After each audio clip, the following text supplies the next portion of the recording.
Bienvenue à nouveau sur Manga Minute. Aujourd'hui je vais vous montrer la vie de Toa Otozaka, le principal protagoniste de Charlotte, spoiler à venir. Au début de la série, il est un garçon égoïste, arrogant et narcissique qui abuse de son pouvoir au quotidien. Il est sous-entendu qu'il est un mauvais élève sur le plan académique, et qu'il a donc dû tricher pour obtenir les meilleures notes. Que ce soit si c'est exact ou s'il a simplement vu cela comme plus facile que d'avoir à étudier. Il est inconnu avec ses résultats aux tests standardisés qui sont faibles. Malgré cela, il est clairement intelligent, capable de concevoir des plans soigneusement calculés pour atteindre ses objectifs sournois. Il est également capable d'analyser calmement les situations montrées. Pendant le match de baseball, dans un moment de sérieux en outre, compte tenu du fait qu'il est capable de mémoriser les réponses des étudiants intelligents en moins de 5 secondes, il montre le potentiel d'être extrêmement talentueux. Mais il ne met pas ses capacités académiques à bon escient. Bien qu'il soit maître de son art, il n'est pas le meilleur pour socialiser avec les autres et est assez grossier au début de l'histoire. Il agit différemment seulement lorsqu'il parle à sa jeune sœur Ayumi, avec qui il atténue sa personnalité et devient plus ouvert et fraternel. Il est également sous-entendu qu'il a un complexe de fraternité. En se faisant passer pour un étudiant modèle, il dissimule sa personnalité narcissique mais se met occasionnellement à rire comme un méchant si son plan réussit même si d'autres personnes sont présentes.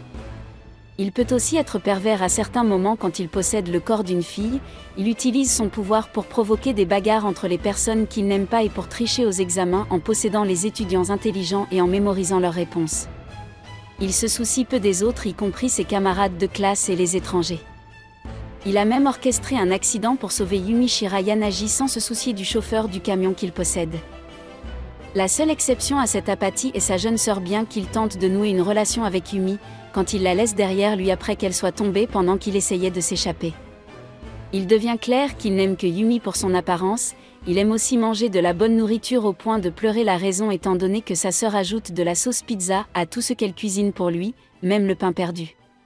Après avoir été forcé d'être transféré à l'Oshinomi, la personnalité de Yu commence lentement à changer pour le mieux.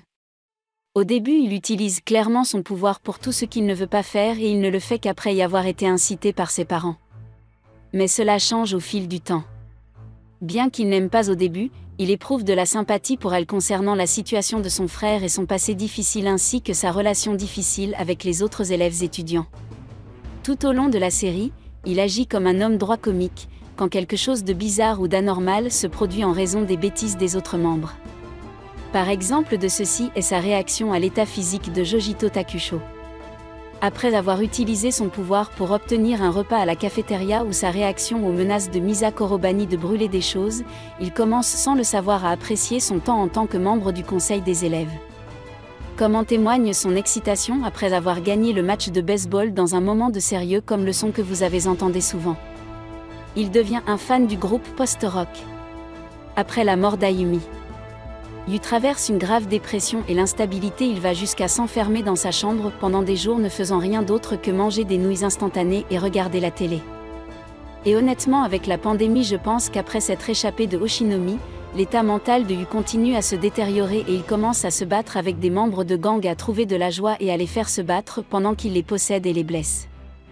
Il est aussi montré comme étant limite du sadisme lorsqu'il rit avec de joie après avoir poignardé un de ses gangsters dans la jambe avec une brochette de bois, il continue à s'enfoncer dans une spirale descendante et atteint même un point où il est sur le point de se droguer, jusqu'à ce que l'on l'arrête. Après son retour à Oshinomi, Yu est sensiblement plus reconnaissant envers les autres membres et accepte beaucoup mieux leurs pitreries, les considérant comme amis proches. Il commence à essayer d'oublier de la mort d'Ayumi, mais il se rappelle d'elle constamment, y compris un nombre de fois où il pense à appeler la maison pour lui dire qu'il sera en retard. Sa rencontre avec Salah-chan lui permet de réaliser qu'il est devenu plus doux et plus prévenant envers ceux qui l'entourent autour de lui, et que c'est maintenant qu'il a fait changer. Au fil du temps, cette nouvelle attitude est montrée quand il prend Salah pour rencontrer Kazuki Tomori dans l'espoir de guérir la maladie mentale de Kazuki. Il n'y a pas de gain pour lui dans la ligne de temps originale, sa personnalité est la même que lorsqu'il a rencontré Salah.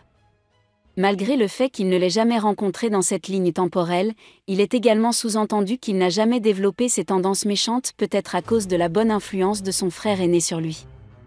Il est toujours un grand frère attentionné pour Ayumi et tout le monde pense qu'il a un complexe de sœur, il se soucie aussi beaucoup de son frère aîné Shinsuke et lui fait confiance. beaucoup de foi en lui, risquant même sa propre vie pour sauver Shinsuke afin qu'il puisse sauter dans le temps et changer le passé. En tant qu'enfant, Yu se montre assez responsable pour son âge, lorsqu'il aide Ayumi à préparer le petit déjeuner et plus tard, il gronde Shinsuke pour avoir fait la grasse matinée au lieu de faire le petit déjeuner. Pendant les événements de Charlotte, Yu finit par surmonter sa nature égoïste, et malgré ses craintes initiales, il tente de sauver Nao et Kumugami d'un groupe de terroristes étrangers qui veulent l'utiliser pour leurs propres objectifs plus tard. Yu est attristé quand il apprend la mort de Kumagami et il se sent responsable de la mort de Kumagami.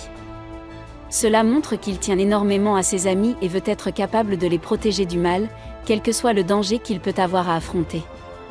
Ainsi que sa promesse lui permet maintenant de décider de prendre un risque énorme et de tenter de piller toutes les capacités en dehors du Japon. Sa détermination est assez forte pour sortir Shinsuke de sa dépression après la mort de Kumigami au cours de son voyage. Les capacités d'Yu ainsi que le danger constant qu'il affronte commencent à avoir son péage sur lui. Il montre des signes de PTSD et il est incapable de dormir. Et s'il le fait, il dort, il est somnambule et attaque des ennemis utilisateurs de capacités ainsi que des civils innocents. Des trous dans sa mémoire commencent à se former et il se retrouve incapable de se souvenir de son passé ou de son but. Il semble également ne plus craindre la mort, soit parce qu'il pouvait se sauver en utilisant ses nouvelles capacités ou parce qu'il devient émotionnellement engourdi. Comme le temps passe, il adopte le surnom de faucheuse à un œil sinistre. Il est sous-entendu qu'il a oublié son propre nom à ce stade. Et il commence à piller ses capacités avec joie. Il montre brièvement des signes de son ancienne personnalité narcissique.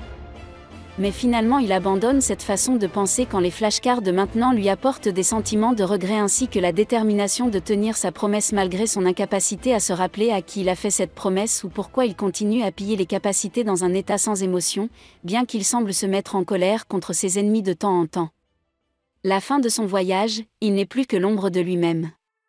Il est presque complètement dépourvu d'émotion, il montre à peine, voire aucune réaction lorsqu'on lui tire 3 flèches dans son dos.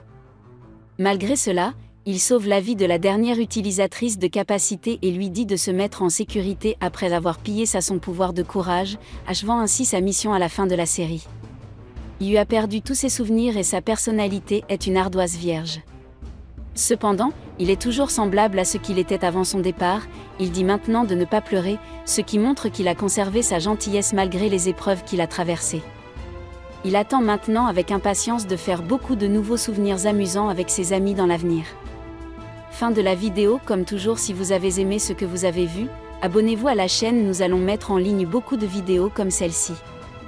Alors je vous dis à la prochaine.